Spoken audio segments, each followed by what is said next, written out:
Thank you for joining us for Sermons on Demand from Friendship Grace Brethren Church. We provide these videos as a way to share the pulpit messages and teachings offered at Friendship Grace Brethren Church. If you find these videos a helpful resource, please drop us a note at info@friendshipgracebrethren.com. Now open your Bibles and get ready to dig into the Word of God.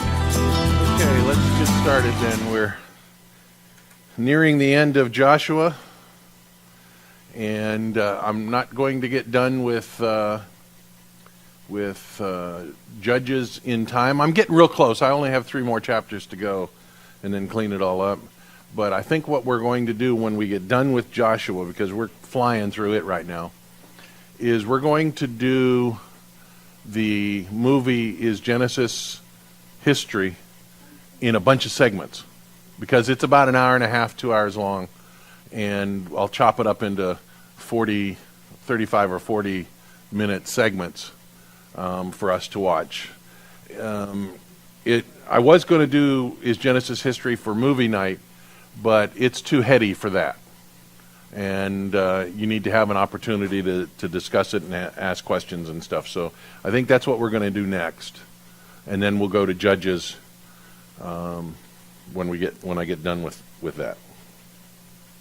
So we are still in Joshua, and we're picking up in chapter 19, verse 32. Yes? Hey.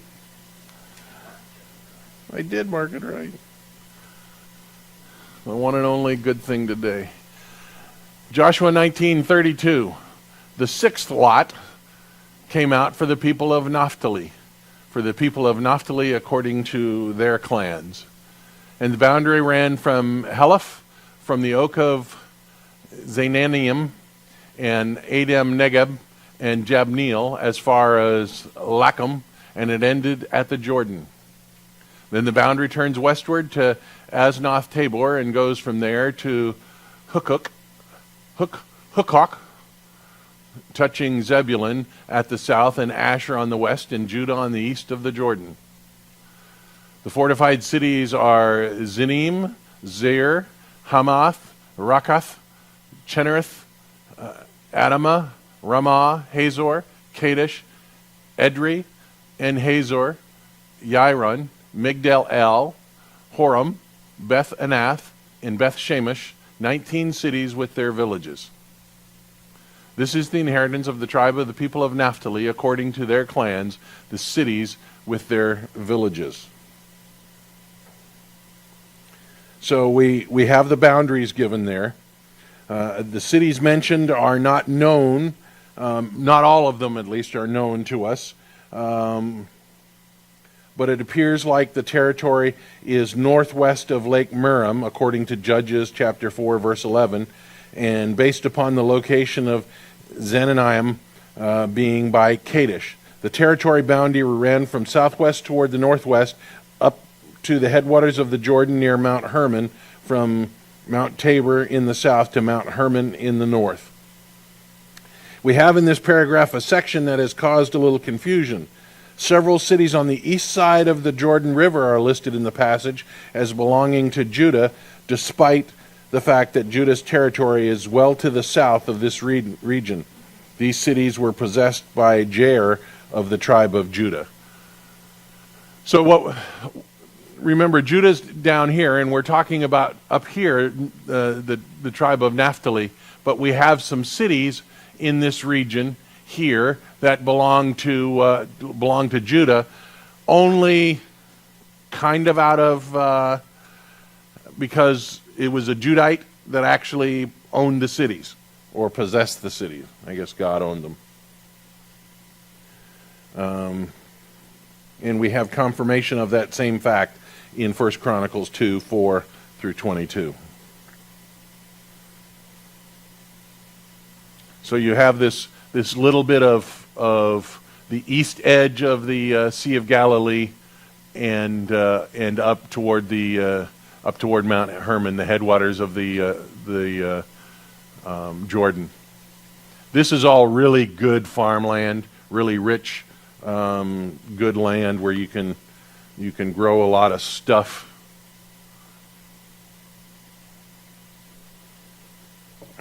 Sorry for the drink of coffee. Okay, Joshua 19:40 through 48. The seventh tribe to receive its territory by lot is Dan. The seventh lot came out for the tribe of the people of Dan according to their clans, and the territory of the inheritance included Zorah, Ishtaol, Ir Shemesh, Shalabin, Aijalon, Ithla, Elon, Timnah, Ekron, Etkata, that's backwards, but you won't know, Gibbethon, Belath, Jehud, Bene Barak, Gath Rimmon, and Me Jarkon, and Rakon, and the territory over against Joppa. When the territory of the people of Dan was lost to them, the people of Dan went up and fought against Leshem, and after capturing it and striking it with the sword, they took possession of the land and settled it, and calling Leshem Dan, and the name of Dan their ancestor. This is the inheritance of the tribe of the people of Dan according to their clans, these cities with their villages. It was nice seeing you for a while. Okay, so remember what has happened here. This is the territory that Dan originally was given. This is the territory that they failed to conquer. All of Israel failed to conquer the coastal plain here, but Dan failed to conquer this territory between Judah and Ephraim, and they went north. And you see up here at the very north, right at the headwaters of the Jordan, is the city of Dan. That's the city they captured afterwards, and the tribal allotment became up here in this region. They took some territory from Manasseh and from Naphtali, and more into Syria, and that's where the tribe of Dan eventually settled, giving up this territory. And this territory became absorbed by Judah and Ephraim, and of course this is Philistine territory. They never really possessed it.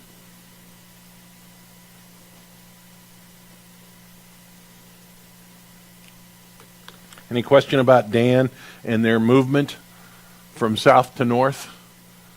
That's why some of your maps in the back of your Bible will have Dan in the top of the map, and some will have it down in the middle because of that issue, where they never conquered the territory that they took in the south.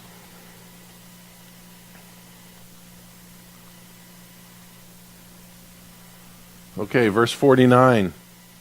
Next we see that Joshua received his own inheritance in verse 49. When they had finished distributing the several territories of the land as inheritance, the people of Israel gave an inheritance among them to Joshua the son of Nun. I always am amused at the way that's said, Joshua the son of Nun. I always thought nuns weren't supposed to have sons, but that's just my Catholic upbringing.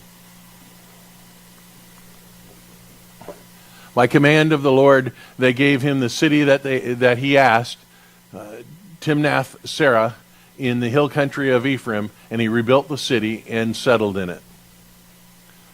So he is in this region here, south of in the area of Ephraim, is where Joshua built his city. Very close to what is today Hebron. This is all the West Bank. This whole region here is the West Bank, and Joshua's territory would be in that. On to verse 51. These are the inheritance that Eleazar the priest and Joshua the son of Nun and the heads of the fathers' houses of the tribes of the people of Israel distributed by lot at Shiloh before the Lord at the entrance of the tent of meeting. So they finished dividing the land. So we come to a conclusion now, and we have the division of the land for all 12 tribes. Remember, Dan gets dissatisfied with this and goes north, but up here to the region around the city of Laish or Dan. And we have this configuration for the period of the judges. And for the beginning of the period of the United Monarchy. This is the tribal boundaries. Now the problem with this is, this presents for the coming king a real issue. When Saul is made king, you have 12 states, if you will, without any kind of federated government. You have nothing that oversees all of these 12 states. You have 12 groups of people that do what 12 groups of people want to do. The only thing that unified them was coming back to Shiloh here in Benjamin, close to Jericho, in Ephraim here, Shiloh. The only thing that unifies them, and that's where the tabernacle was, that's where their corporate worship was. There was no federal government. There was nothing overseeing all of them. You had 12 tribes that were very proud of being of their tribes and not being a united people. And so the period of the judges, we'll see when we get into the book of Judges, is you have a bunch of regional leaders defeating enemies, but you have no unified government. We don't get a unified government until Saul is made king, and then it's still not real unified. There's still a lot of problem. And in this distribution of land, we have a real problem throughout this entire valley here between them, where the Canaanites continue to live. And in that valley where the Jezreel Valley, the Canaanites continue to live, and we have a natural boundary between the north and the south. From the very beginning, from the time they made conquest and settled the land, there was a north-south division in the people. And that never got solved. The closest it got was under David and Solomon, but not very close at all. And so you have this, you have conquest being made, you have settlement of the tribes, but you don't have anything to unify them. And when the land is completely taken, or mostly taken, there's still not a unified people. So then we move on to chapter 20. Yes, ma'am. Mm-hmm. Well, they had to fight for it. And of course, that means they gave up this territory, which didn't mean much. They didn't really occupy it anyway. And Naphtali didn't really go very far north. They were given all of this territory up here, but they didn't settle it. And so Dan ultimately did.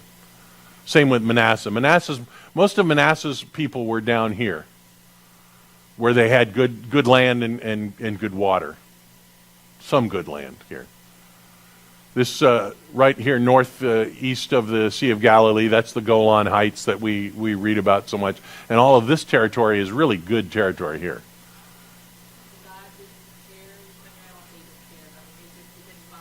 No. As we read in the text. Okay, if you don't like this text, go find another, or you don't like this land, go find another place and take it. But they gave up this territory here, right in the center of everything, and they were the territory of Dan. It basically became, this always here on the coast always was Philistine, and Ephraim and Judah kind of absorbed that. But you have two major Philistine cities right in the middle of Dan's territory. Because it was hard to fight, because they had to fight the Philistines. And there wasn't a whole lot up here to fight. They just had to clear the forest. Yeah. About the time that Joshua makes conquest, the Philistines were getting stronger. The first groups of Philistines came about the time of Abraham, but there wasn't a lot of them. By the time Joshua makes conquest, the Philistines had come from the Greek islands in force and had set up shop there. Some of them had gone down to Egypt and lost, and some of them gone to other places. And so the Philistines really took a stronghold in that area about the same time Joshua made conquest. Had Joshua driven them back to the sea, they wouldn't have had the problem for all those years. But they didn't. And so 400 years later, after the period of the judges, Saul and David have nothing but trouble with the Philistines. Because the Philistines inhabited all of this territory, from Gaza here, Ashdod, Gath, Libnah, Aijalon, Gezer. Those are all Philistine stronghold cities and fortified cities. So today That's the Gaza Strip. so are they descendants No, of Philistines? no. The Palestinians are descendants of no one. They're not really a people. Yasser Arafat was an Egyptian. The Philistines died out long before the time of Jesus. The Philistines are actually Greek in origin, and the Palestinians are refugees from multiple Arab nations and multiple Arab tribes. They're not a people themselves. They're the people. Some of them are people that are descendants that the Assyrians brought in. Some of them are people of the descendants of or descendants of the people that Babylon brought in, and some of them are just refugees from other Arab areas that filled the void when Israel was gone. After Israel was taken out in 70 A.D. and by 72 from the top of Masada, when they died or were dispersed, then that was just open territory, good cities and good places to take, and Arabs moved in and they became the Palestinians. And the word Palestinian isn't even used officially until I think the 1800s, and then used improperly, and it just stuck, and it became a way for the Arabs to fight the Jews on another front. But they're not actually a people.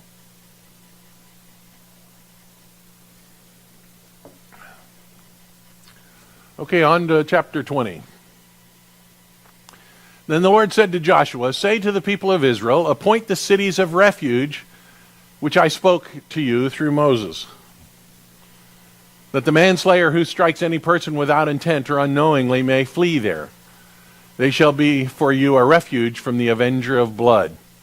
He shall flee to one of the cities and shall stand in the entrance of the gate of the city and explain his case to the elders of that city. Then they shall take him into the city and give him a place, and he shall remain with them. And if the avenger of blood pursues him, they shall not give up the manslayer into his hand, because he struck his neighbor unknowingly and did not hate him in the past. And he shall remain in that city until he stood before the congregation for judgment, until the death of him who is the high priest at the time. Then the manslayer may return to his own town and his own home, to the town from which he fled." Why isn't there not a map in there?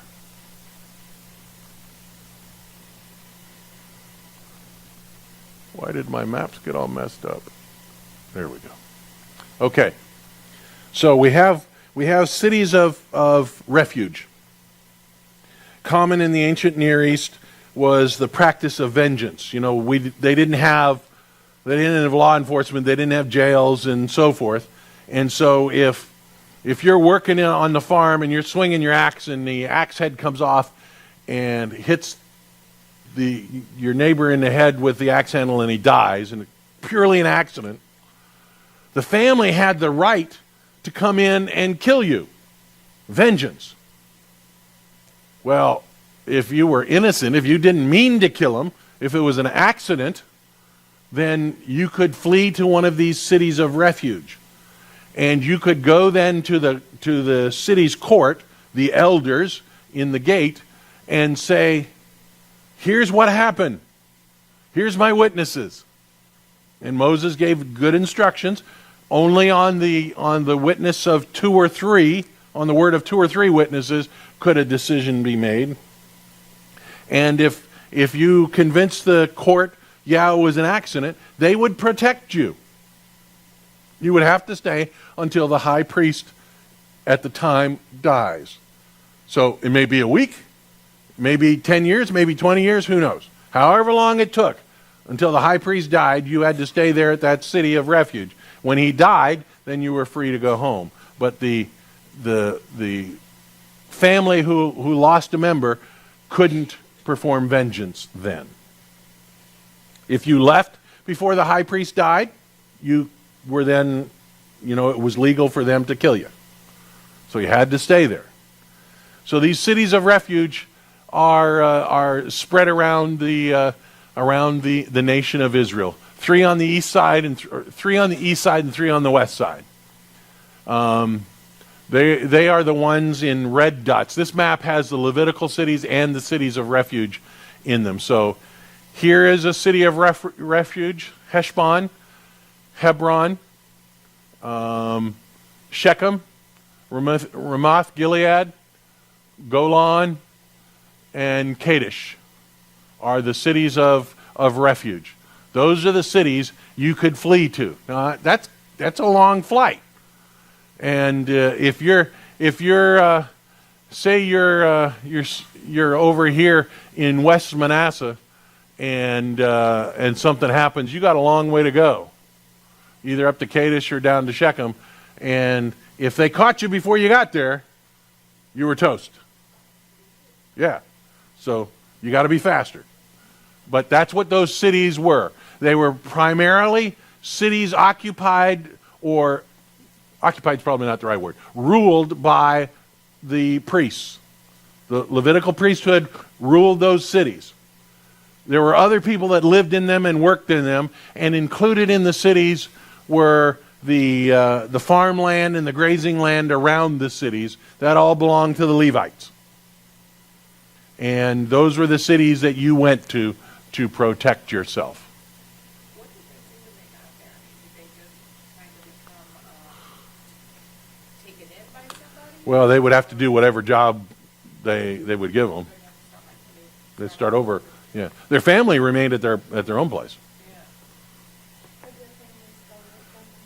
Yeah, there was no prohibition against that. But then they would give up all their own land and stuff. So that would be bad.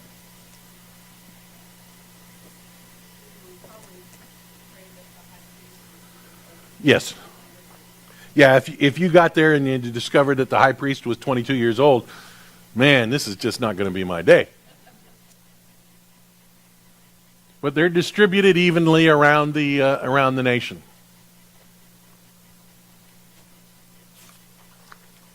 Any questions on that? We'll see this more in a little bit. And I'm going to get back to my right text here.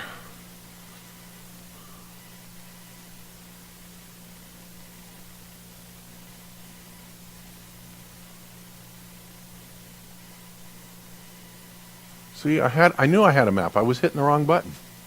Duh. Well, there you can see the maps, the cities again.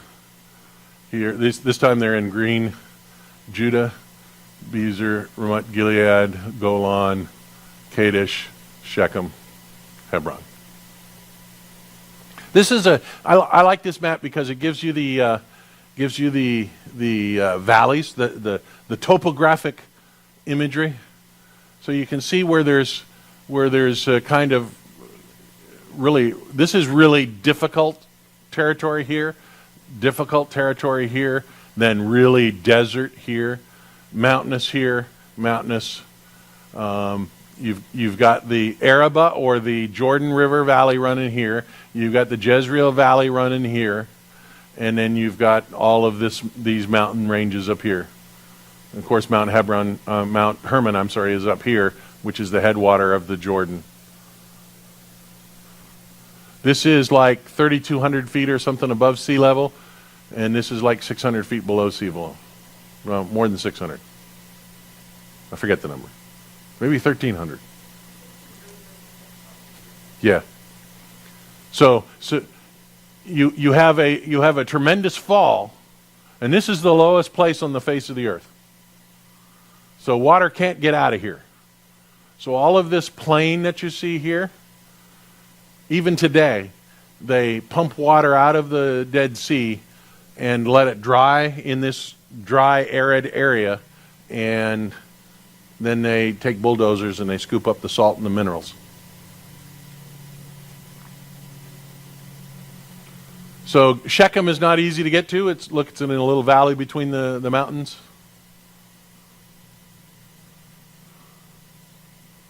Okay, on to the next. So would that be where they actually extract the sea salt? Yeah. Okay.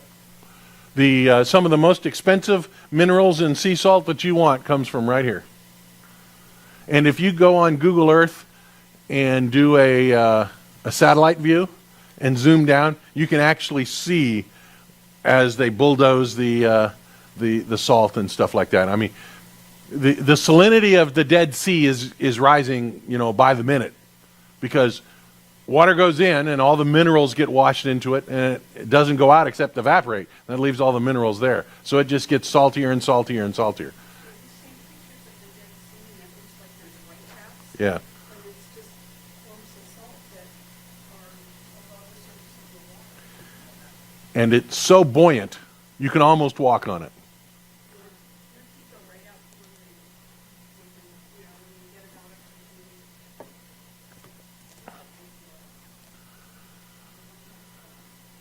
And there's a little less descript, but shows you a little easier where the cities of refuge are.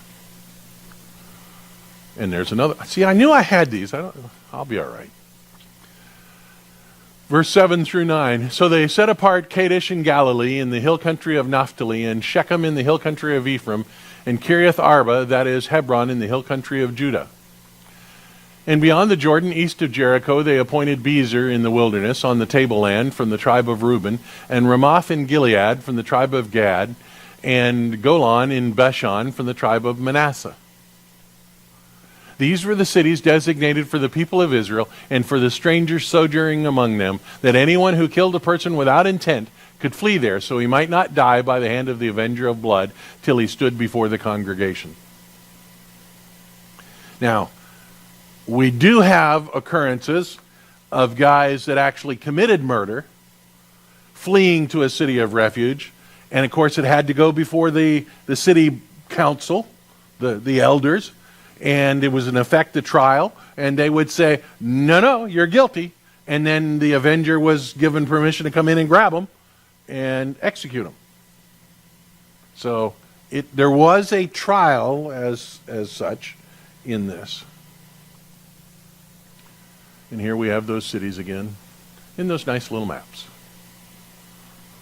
This one you can see probably the easiest.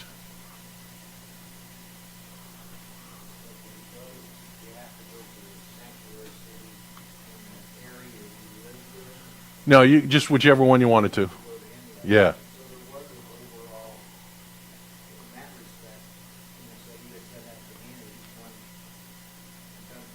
Yeah.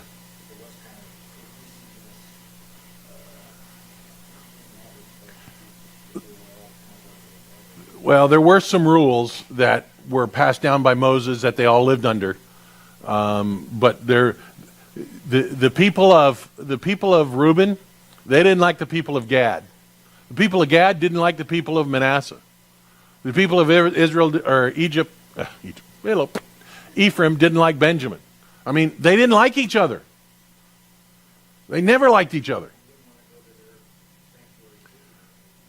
Yeah, but there's only 6, and there's 12 tribes. Yeah. Well, there's only one high priest. He's for the whole country.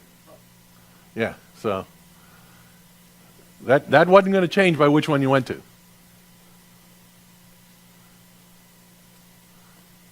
Okay, let's go on to chapter 21 then. Then the heads of the fathers of the houses of the Levites came to Eleazar the priest and to Joshua the son of Nun and to the heads of the fathers' houses of the tribes of the people of Israel. And they said to them at Shiloh in the land of Canaan, the Lord commanded through Moses that we be given cities to dwell in along with their pasture lands for our livestock. So by command of the Lord, the people of Israel gave to the Levites the following cities and pasture land out of their inheritance. The lot came out for the clans of the Kohathites. So the Levites, who were descendants of Aaron the priest, received by lot from the tribes of Judah, Simeon, Benjamin, 13 cities. And the rest of the Kohathites received by lot from the clans of the tribe of Ephraim, from the tribe of Dan, and from the half-tribe of Manasseh, 10 cities. Then the Gershonites received by lot from the clans of the tribe of Issachar, from the tribe of Asher, and from the tribe of Naphtali, and from the half-tribe of Manasseh in Bashan, 13 cities. Then the Merarites, according to their clans, received from the tribe of Reuben, the tribe of Gad, and the tribe of Zebulun, 12 cities. These cities and their pasture lands, the people of Israel gave by lot to the Levites, as the Lord had commanded through Moses. So there's the I don't want to say sanctuary cities, cities of refuge. Now, this map shows us also the Levitical cities. The green dots up here, you see green dots, Levitical city. So all of the green dots here are cities given to the Levites. What would be the purpose of spreading the Levites out around the entire nation?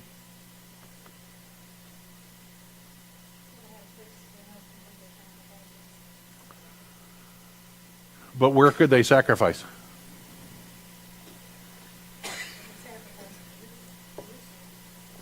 Not yet. They could only sacrifice at Shiloh. Somebody's got to teach them. What else did the priests do?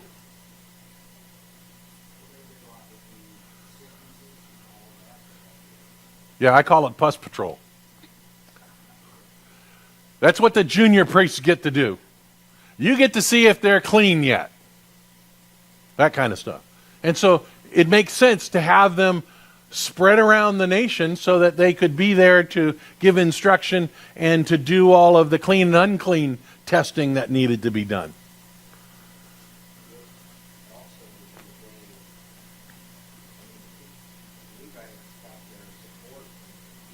Yeah.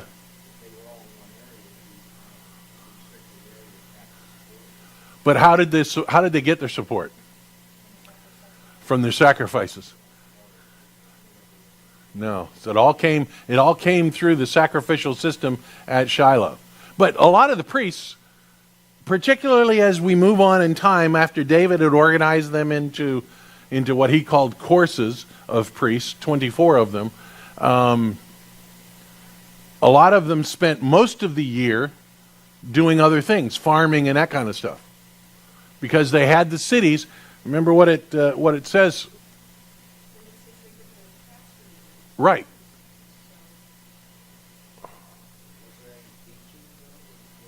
Yeah, they still taught in the where did it go?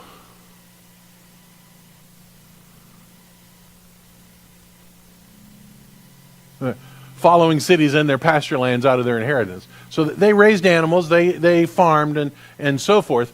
They also were teaching, but remember, synagogues are not yet a thing. So there weren't houses of worship in each community.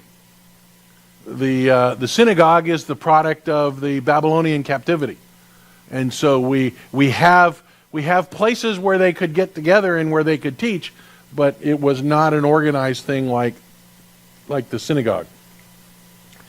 The Levites are primarily divided into three clans: the Kohathites, the Gershonites, and the Merarites. The Kohathites are the descendants of Aaron, and that is the family line that the high priest came from. The high priest was a descendant of Aaron, usually the son of the previous high priest, until the Romans. When the Romans took over, one of the deals that the the Jewish leadership, the Sanhedrin, made with the Roman government, whether it was the local guy or somebody in Rome, was that they got to choose the high priest. You remember during the trial of Jesus, we have two different high priests mentioned? You could only have one high priest at a time because one died and then the next one was appointed. And so you couldn't have two of them. But during the time of Jesus, we had a former high priest and a high priest because Rome got to choose. And Rome had removed one and put someone else in. But they always, until the time of Rome, were Kohathites, and they were direct descendants of Aaron.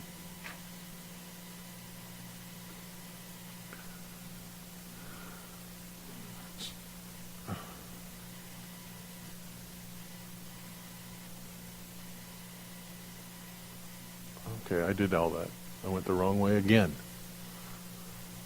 Out of the tribe of the people of Judah and of the tribe of the people of Simeon, they gave the following cities mentioned by name, which went to the descendants of Aaron, one of the clans of the Kohathites, who belonged to the people of Levi, since the lot fell to them first. They gave them Kiriath Arba, Arba being the father of Anak, that is Hebron, in the hill country of Judah, along with the pasture lands around it. But the fields of the city and its villages have been given to Caleb, the son of Jephunneh, as his possession. And the descendants of Aaron, the priest, they gave Hebron, the city of refuge for the manslayer, with its pasture land, Libnah with its pasture land, Jatir with its pasture lands, Eshtemoa with its pasture lands, Holon with its pasture lands, Debir with its pasture lands, Ain with its pasture lands, Judah with its pasture lands, Beth Shemesh with its pasture lands, 9 cities out of these 2 tribes. Then out of the tribe of Benjamin, Gibeon with its pasture lands, Geba with its pasture lands, Anatoth with its pasture lands, Almon with its pasture lands, 4 cities. The cities of the descendants of Aaron, the priest, were in all 13 cities with their pasture lands. Why do we know this name? Anatoth. I'm sorry? No, that's Anak. What is Anatoth known for in biblical history? That's where the prophet school was. That's where they had a school for up-and-coming young prophets. It was a priestly city, and the priest ran that school. So this gives us a little more detailed view of where the cities were. And we continue on. We're just cruising now. As to the rest of the Kohathites belonging to Kohathite tribes of the Levites, the cities allotted to them were out of the tribe of Ephraim. To them were given Shechem, the city of refuge for the manslayer, with its pasture lands in the hill country of Ephraim, Gezer with its pasture lands, Gibzaim with its pasture lands, Beth Haron with its pasture lands, 4 cities. And out of the tribe of Dan, Eltaki with its pasture lands, Gibbethon with its pasture lands, Aijalon with its pasture lands, Gath Rimmon with its pasture lands, 4 cities. And out of the half a tribe of Manasseh, Tanakh with its pasture lands, Gath Rimmon with its pasture lands, 2 cities. The cities of the clans of the rest of the Kohathites were 10 in all with their pasture lands. I didn't put maps in, I guess. The rest of the Kohathites were given from the tribe of Ephraim. These cities, and we've got them named already. Let's just continue on. We can breeze through this section, I think. And the Gershonites, one of the clans of the Levites, were given out of the half-tribe of Manasseh, Golan and Bashan with its pasture lands, the city of refuge for the manslayer, and Beersheba with its pasture lands, 2 cities. And out of the tribe of Issachar, Gishon with its pasture lands, Debarath with its pasture lands, Jarmuth with its pasture lands, En-Ganim with its pasture lands, 4 cities. And out of the tribe of Asher, Mishal and its pasture lands, Abdon with its pasture lands, Helkath with its pasture lands, and Rehob with its pasture lands, 4 cities. And out of the tribe of Naphtali, Kadesh in Galilee with its pasture lands, the city of refuge For the manslayer, Hamath Dor with its pasture lands, and Kartan with its pasture lands, 3 cities. The cities of several clans of the Gershonites were in all 13 cities with its pasture lands. And to the rest of the Levites, the Merarite, I'll be all right, were given out of the tribe of Zebulun. Jokneam with its pasture lands, Karta with its pasture lands, Dimnah with its pasture lands, Nahalal with its pasture lands, 4 cities, and out of the tribe of Reuben, Bezer with its pasture lands, Jahaz with its pasture lands, Kedemoth with its pasture lands, and Mephath with its pasture lands, 4 cities, and out of the tribe of Gad, Ramoth and Gilead with its pasture lands, the city of refuge, the manslayer, Mahanaim with its pasture lands. Heshbon with its pasture lands, Jazer with its pasture lands, 4 cities in all. And for the cities of the several Merarite clans, this is the remainder of the clans of the Levites. Those allotted to them were in all 12 cities. Where did my maps go again? I'll come back to it. Let me find a map for you.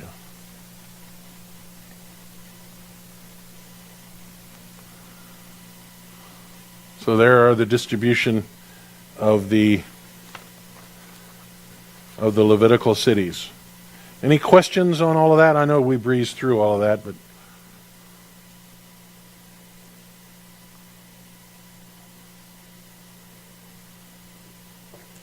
they had on this particular map, it might be a little hard to see from that distance, there are some Levitical cities that we don't know where they are. They're by a green circle instead of a filled-in dot. We don't know where they are. What's interesting to me is they put them on this map in a place, but we don't know where they are. So why did they put them somewhere? Like here, Debir, they think is down here next to Holon, but we don't know. Libnah, cities, Levitical cities that we don't know their location. Anyway.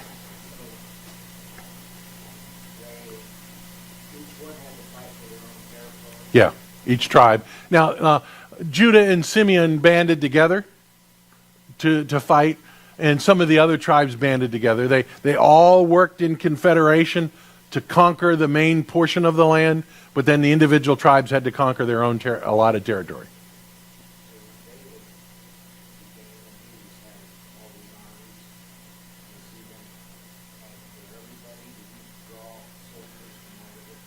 Yeah, David attempted even more than Saul did. You know, Saul was king of the united monarchy for 40 years, and he attempted but didn't do it very well. Most of Saul's soldiers were primarily Benjamite, but he drew soldiers from others.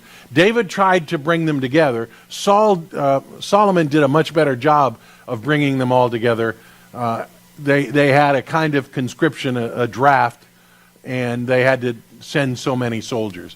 That was one of the things that got David in trouble, is he did a census that wasn't ordered by God for the purpose of saying, look how great I am, how many soldiers I have. And we see in that census the numbering of soldiers by each tribe, and they brought them together. But they still never were really unified. Only under Solomon did they actually have the same clothes to wear. You know, uniforms, yeah. The tribes before that, the soldiers were dressed all different ways. It was only they got uniform under Solomon. But we never, under the united monarchy, we never see a true united Israel. The closest we ever get is at the end of Solomon. Of course, they weren't very united because as soon as Solomon died, it splits into north and south. So never was Israel really a unified people. And then for a couple of hundred years, you know, you have the two tribes, or the two nations that are fighting against each other, but there's still fighting going on within the local tribes of the north and the local tribes of the south. Even when they're in smaller groups, they're not unified.